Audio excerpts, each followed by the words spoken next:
Look, we have different challenges that we face when we go into it, and that's the fun part about it. So, football is a great sport. Certainly enjoy what I do every single day. So, again, really nothing there to talk about.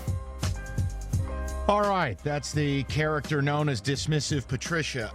Welcome in on a Wednesday as we take you to 6 o'clock. I'm not done with the Lions, and I don't know if you're with me, and I know. Oh, Yzerman. Okay, well, then I'll talk to you for the 2019 season when he comes here. There's nothing to talk about. We have this discussion in pre-show. It's very simple. Here's how this is going to go. Tampa Bay knew they were going to lose the second in command down there. Well, what the hell's his name? Brisebois, whatever it is? I don't know. Who cares? They knew they were going to lose him.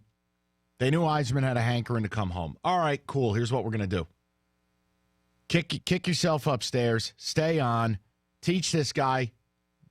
Guide this thing through. And then next year, you come here. Kenny Holland leaves. I don't know. Maybe goes and runs the Loch Ness Monsters out in Seattle. There, done. Nothing to talk about. Are you excited? Yes, of course.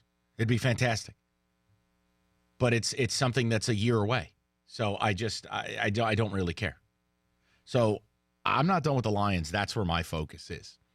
And I want to begin because it was something I was thinking, and I didn't say it yesterday. I didn't get to it yesterday. And I guess it was comforting to see someone else say it and go, okay, I'm not alone in this. Now, I've put myself out on an island quite often. I mean, for instance, I'm pretty sure we talked about it pre-show.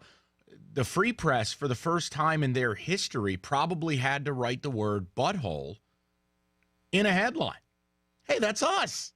So we did something right. But I heard Colin Cowherd do a segment on it. And look, Colin's really good when he's not busy slurping Harbaugh. And I got to tell you, I'm in lockstep. And it's about Matt Patricia. And when you watch the game, there were a couple of things that jumped out at me. And they're smaller things. They're secondary to the issues that we talked about yesterday. Yesterday was a real big picture deal. But two things really jump out. A, nobody was talking to Patricia. Nobody. I mean, I didn't see him more than once in the highlight package talk to a player. I didn't see him go over to Stafford. I didn't see anybody talking to him. It was him standing there, scratching his beard and making faces. And it was bizarre. You ever watch a football game, everybody's with the head coach. People constantly need things. Patricia was just by himself. It was a very bizarre look. The optics of it, not great. That's one. But two, and this is the bigger thing, there are only 32 of these jobs on the planet. Like I often talk about it. Like if you want to do evening news, there might be 2 or 3 of those jobs per market. You want to do this job and do afternoon radio, there's either 1 or 2 jobs per market. There's only 32 NFL head coaching jobs. That's it. There are no more. And a handful of them become open each year. When I watch the game, somehow Matt Patricia is a defensive coordinator with his bowling hat on backwards and his unshaven beard and the garbage bag pullover and the pencil. Somehow as a defensive coordinator, it wasn't as offensive. Because he was with the Patriots, because it was Belichick, you kind of just said, hey, that's what they do, right? But when he comes here to be the head coach and he makes his debut, and you look at the image of Patricia, I got to tell you, there is something wrong with it. You are a first-time head coach, and you're pretty young. Matt Patricia's not old by NFL standards. He's young. First-time coach. And no one's asking you to show up in a suit. But there was something wrong to me watching and going, wait a second. That's the guy that's going to lead a room full of grown-ass men. That's a guy who's going to lead. an entire franchise. I mean, he's in a rain suit, pencil in his ear, hat backwards, unshaven. And I know what some of you will say, it doesn't matter. Now, I got to be honest, it does. It does. Belichick is Belichick. He does whatever he wants, but there is a certain way an NFL head coach should look. There's a certain way NFL coaches should behave. And it just really struck me. He's not the defensive coordinator of the Patriots. He's not a defensive assistant. He's not a film guru. He's not an intern. He's not a grad assistant. He's the head football coach of an NFL franchise.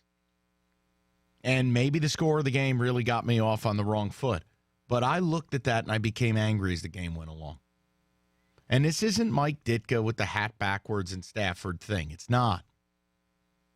A player on the sidelines, how he wears his hat. Now, a player's judged on what he does in the game.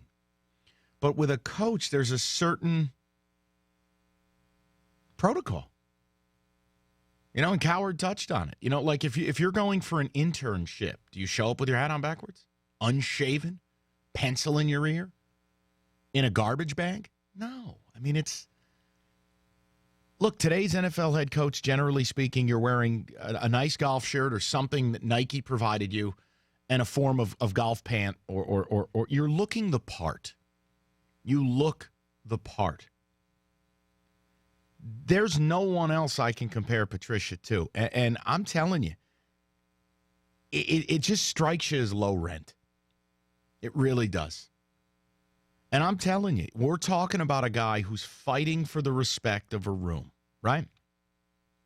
We're talking about a guy whose job is to come into a losing franchise, a toxic culture, a room who many of those players liked the guy who this organization got rid of. You're coming into a place where everybody knows a real interview process didn't take place. Your boy hired you. Period. Amen. That's it.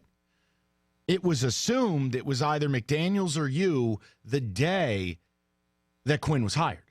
So boys hooking up boys, losing franchise, room full of guys that like the guy who got fired, and you're coming in and acting like a dictator. You're walking through the door and beating the hell out of these guys verbally. You're running them through brutal training camp, brutal practices. Hey, the Patriot way, that means more pads, more often, more physicality, more often. And then on game night, the image that you give America, I don't look like that when I go to the grocery store. And again, save the sarcasm. I'm being very serious about this. Belichick has earned the right to dress that way, to be that way, to be short and terse, to lie about injuries, to dismiss the media. He is the GOAT. You're not the GOAT. I talked about it yesterday. Belichick is driving the New England bus. No assistant has gone anywhere and done anything. And as I watched that game, it started to really bother me. The hat, the pencil, the unshaven beard, the hefty Cinsack pullover. I just, none of it looked representative. It almost looks like a cartoon character, to be frank. You're the head coach of a football team. You're supposed to be a leader. You're supposed to be, the general, if you will.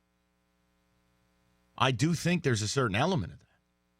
And again, protocol in the NFL is simple. And whether you want to wear a vacation visor like Sully, a golf shirt, and some slacks, that's fine. But the homeless routine with a pencil and a backwards hat and an outfit that could only be described as something you would wear if you were trapped in a rainstorm in the woods, it struck me. And I think it adds to this narrative that this guy's in over his head. I mean, the product speaks for itself. And I didn't bring this up yesterday because I was really locked in on the football aspects.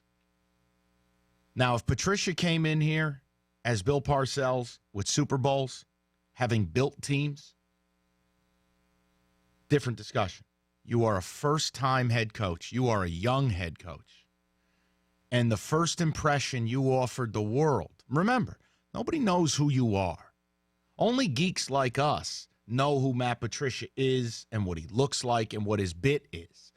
The world's introduction to Matt Patricia was Monday night.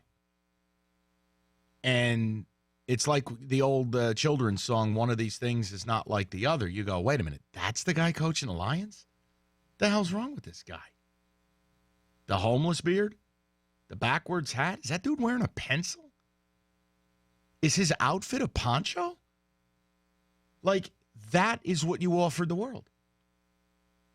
And I couldn't help as I watched the game, but really, it bothered me.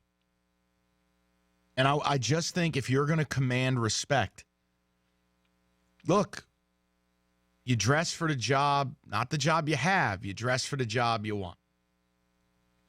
I think when you go to command a room, there is a certain protocol. And I'm all for everybody living their best life and do whatever you want to do. Believe me. But there's only 32 of those gigs. And nobody else looks like that. I thought it was a terrible look. Because now you're not Belichick's right-hand man. You are the man. I want to know if it bothered you the same way. 248-539-9797. And believe me, if you still want to vent about Monday night, I am here for you. I have zero problem with that. I know we had full lines. I know we couldn't get to every call. Hey, let's rock and roll. I'm down with it. And understand, I'm only being dismissive of the Yzerman stuff because I think it's clear as day how it's going to play out. You'll go through this season with Holland. Stevie Y will go through this season with Breezeball. Then he will leave. He will come here. Kenny will go somewhere else. And away we go. But there's nothing to discuss now. 248-539-9797. Your phone calls next. 97.1. Well, I have